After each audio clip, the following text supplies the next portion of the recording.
Hey everyone. So in the previous video we were talking about the halogen displacement reaction.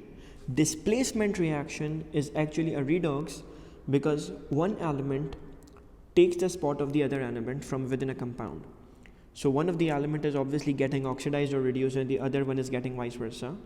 So what happens is that एक element reacts more, is more reactive, so it takes the position of another element which was already in a compound.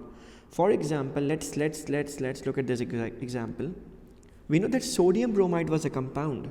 Sodium had its own oxidation number, bromide had its own oxidation number, and then chlorine comes in, and chlorine is like, I'm an element right now, I want to make a compound. And since chlorine is more reactive, chlorine wins. So sodium is like, okay, I'll make a compound with chloride. So sodium makes a sodium chloride instead, and the bromide which was previously with the sodium gets alone, so it gets separated and it becomes simple bromine. So chlorine was initially a 0 because it wasn't a compound, it was a pure element, and then it became a -1 because it wanted to gain an electron. Bromide, on the other hand, was already a compound and it was terminated from the compound to make a pure element. So kind of bromide loses its electron, it becomes a 0, and chlorine gets in like electron to become a -1. So one of them is losing the electron, which is bromide in this case, and the other one is gaining an electron, which is chlorine in this case. So one of them is getting oxidized, the other one is getting reduced. You obviously have to write the observation, which is the color that you see or what is another gas that you produce. So you have to always mention the color of the substance that you are producing on the right hand side. So iodine ka color is always black, bromine is red brown liquid, and then chlorine is obviously a pale green gas, or fumes, you can use that word as well. Right now we are going to be talking about the idea of metal displacement.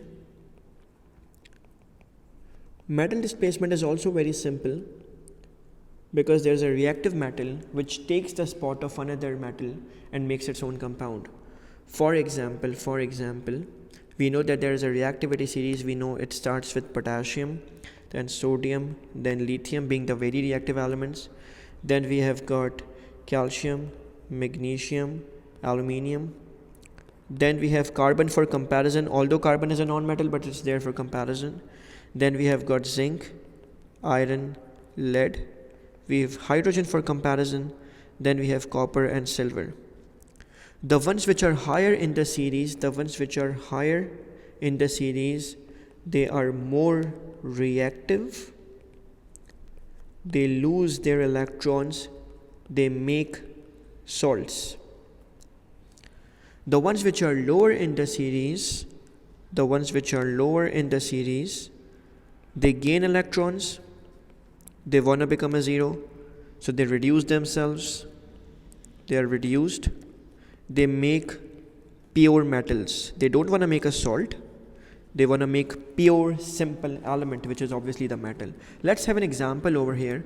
For example, you had zinc chloride and you put a piece of magnesium in it. Now magnesium is the pure metal over here, so magnesium in the beginning is 0. It hasn't combined with anything.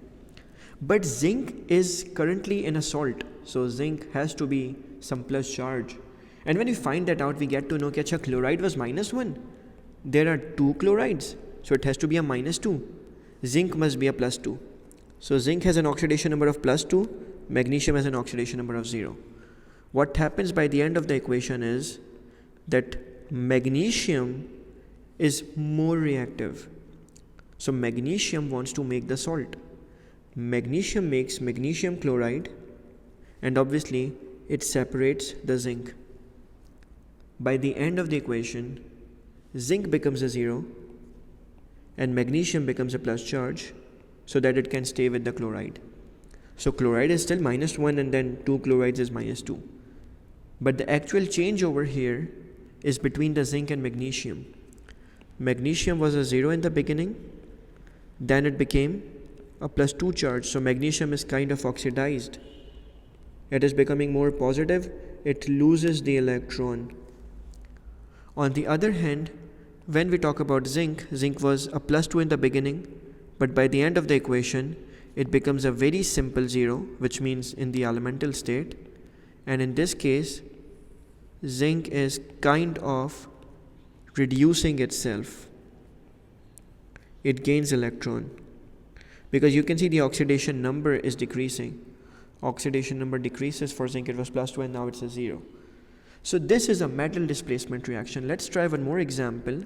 It has to be between a metal and a salt for sure. So let's try one more example.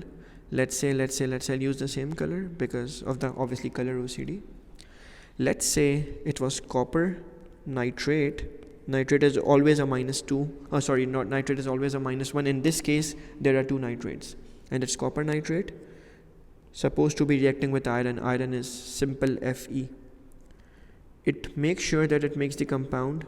So for example, iron is more reactive. Iron is going to be like, I want to make a salt. So copper would be like, okay, sure. And then what happens is it makes iron nitrate. Obviously NO3 is the same thing. And then copper is separated. When iron was there pure in the beginning, it was a 0 because it was an element. But by the end of the equation, it becomes a +2 charge to cancel out on the nitrates. So iron is kind of changing its oxidation state from a 0 to a +2, which is kind of oxidized. It loses electron. But when we talk about, for example, copper in the beginning was a +2 because it was with nitrate. It wasn't alone, it was with something, it was with a negative thingy.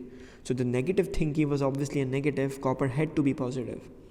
But by the end, copper was like, nee, I'm making myself lonely, I want to stay alone, I want to be a 0. So copper makes itself a 0, which is reduction. वो plus से 0 पर आ रहा है, which is a decrease. And decrease in oxidation number is always a reduction. So this is what happens with copper. So copper is reduced, gains electron, decrease in oxidation number.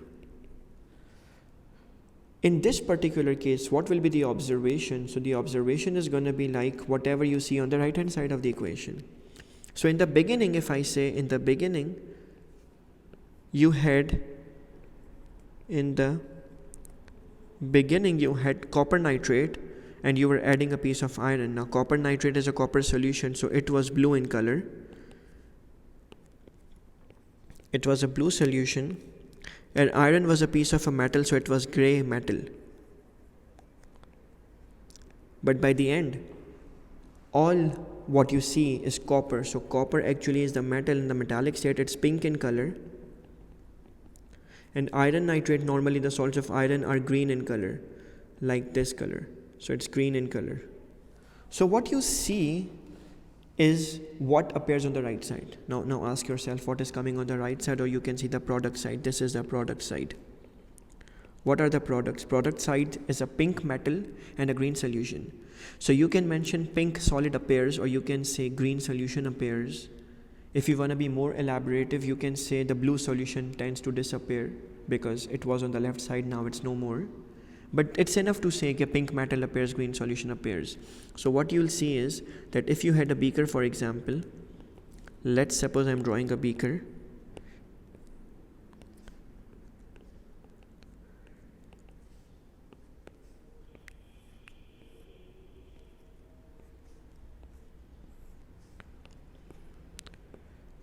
I'm drawing two beakers.